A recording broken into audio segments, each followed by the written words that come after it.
not united like they keep lying and pretending to be. Half of the players are ready to sign the deal that the WNBA laid on the table. Meanwhile, the WNBPA is going and sending out proposals that the players don't even give a damn about because they are willing to sign what is already on the table. Ladies and gentlemen, we have officially reached the point of no return. The gloves are off, the pleasantries are dead, and the billionaire owners of the Women's National Basketball Association have finally pressed the big red nuclear button. For the last 3 months, we have watched the WNBA Players Association, led by a group of entitled, wildly delusional veterans, attempt to hold the 2026 season hostage.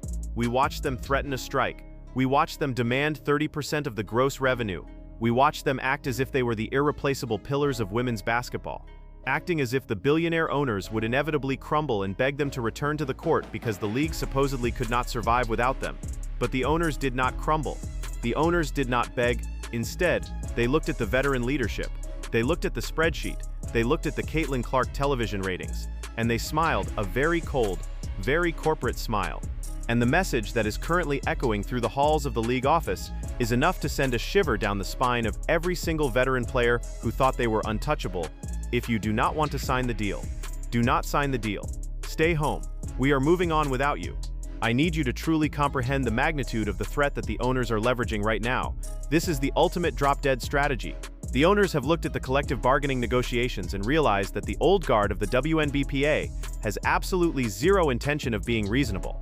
According to the latest reports from Front Office Sports, after months of stalling, after weeks of refusing to engage, the union finally made a so-called concession in their counter-proposal. Mid-tiers to young players on rookie contracts, and it's up to them to look out for the best interests of all of their clients, not just the people that are getting max contracts, not just the rookies, all of their clients.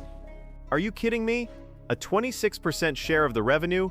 They dropped their demand from 27.5% down to 26% and expected the owners to throw a parade. That is not a negotiation. That is an absolute insult to the intelligence of everyone sitting at that table.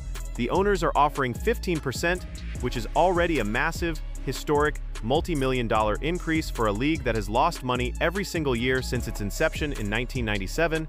And the union responds by shaving off a single percentage point.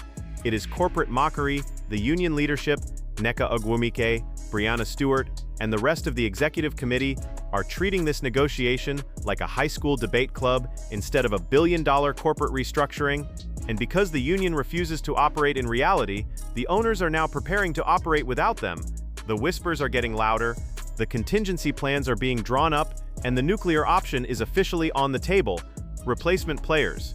We have seen this happen before in professional sports. If you know your history, you look back at the 1987 NFL strike. The players decided to hold out, thinking the NFL could not function without them. The owners simply went to the semi-pro leagues, they went to the college cast-offs, they hired scabs, and they put them on the field. The games were played, the television networks broadcasted them, and the strike was broken in 3 weeks because the players realized they were losing money while someone else was wearing their jersey. The WNBA owners are staring at that exact same playbook right now, but with one massive, game-changing advantage that the 1987 NFL owners did not have. The WNBA owners have the ultimate trump card. They have the single greatest television draw in the history of the sport under a rookie contract. They have Caitlin Clark. Just out of their mind, okay? So March 10 would be the drop dead date. It would take up until March 31st for the legal to get sorted out with the attorneys and everything for a contract to be signed March 31st. Listen to me and listen to me very carefully, because this is the brutal, unforgiving truth that the WNBA veterans absolutely refuse to swallow. 90% of the current WNBA roster is completely functionally replaceable. The American sports fan, the millions of people who just started tuning in last year, do not have a deep emotional attachment to the veteran role players. They do not care if Natasha Cloud is on the court. They do not care if Kelsey Plum is sitting at home protesting. They do not care if the entire executive committee of the WNBPA decides to go on a permanent vacation. The fans tune in to see number 22 shoot logo threes. The fans tune in to see the Caitlin Clark show. If the owners decide to lock out the veterans and instead fill the Indiana Fever roster with undrafted rookies, overseas players, and college seniors who are hungry for a paycheck, and they put them on the floor with Caitlin Clark and Aaliyah Boston, Do you know what the television ratings will be? The arenas will still be sold out. The merchandise will still fly off the shelves. The owners know that the Caitlin Clark effect is not dependent on the presence of the old guard. In fact, a lot of fans would probably prefer to watch Caitlin play with a completely new roster of players who actually respect her, rather than a group of bitter veterans who spend 40 minutes trying to hip-check her into the front row. The sheer arrogance of the WNBPA to believe that they are the product is staggering. They genuinely believe that the $2.2 billion TV deal was signed because of the collective growth of the game. It is a fairy tale. The TV executives didn't write $1 billion check for organic growth. They wrote it because one girl from Iowa broke every viewership record in the history of the NCAA and brought her entire audience with her to the pros.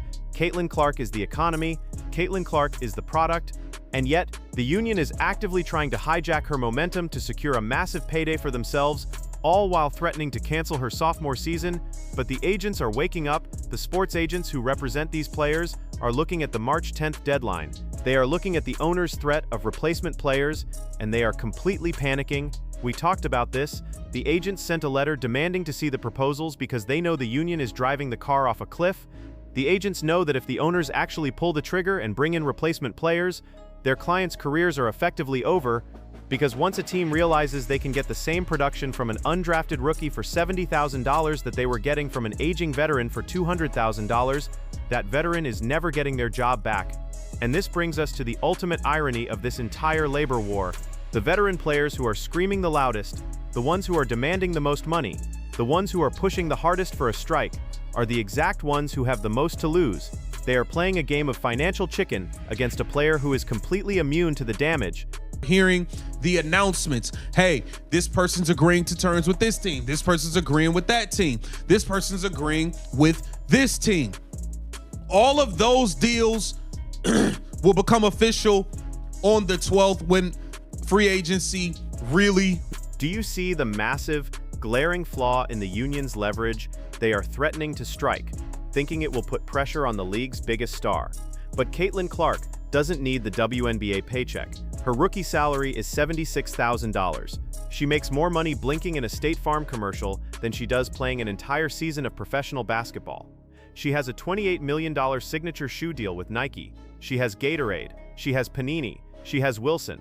If the WNBA season is canceled, Caitlin Clark does not lose a single second of sleep. She will simply go on a global marketing tour. She will go play in celebrity golf tournaments. She will sit front row at Milan Fashion Week, which she is literally doing right now. Caitlin Clark is financially bulletproof, but the veterans who are orchestrating this strike, the players who rely on that WNBA salary to pay their mortgages, fund their lifestyles, and feed their families, if the season is canceled, they go broke. If the owners bring in replacement players, they lose their platform entirely. They will be forced to go play in miserable leagues overseas just to make ends meet, while the replacement players take their roster spots, their locker rooms, and their television time. The WNBA owners have finally stopped playing defense. They are on the offensive. They have laid the March 10th deadline on the table, and they have backed it up with the ultimate threat: we do not need you. They have realized that the union is fractured, the agents are terrified, and the fans only care about the new generation anyway. The owners are effectively daring the veterans to strike. They are saying, go ahead, walk away, we have Caitlin Clark, we have $1 billion TV deal, and we have 1,000 college players willing to cross the picket line tomorrow. The WNBPA has been completely exposed. Their bluff has been called in the most humiliating fashion imaginable. They thought they could use the Caitlin Clark effect to extort the billionaires, but the billionaires just used the Caitlin Clark effect to make the entire veteran class obsolete. The clock is ticking down to March 10th. The owners are holding the pen, and the veterans have to make a choice. Sign the paper, swallow your pride, and accept the reality that this is Caitlin's league now, or walk out the door and watch the WNBA move on without you forever. Judgment Day is here,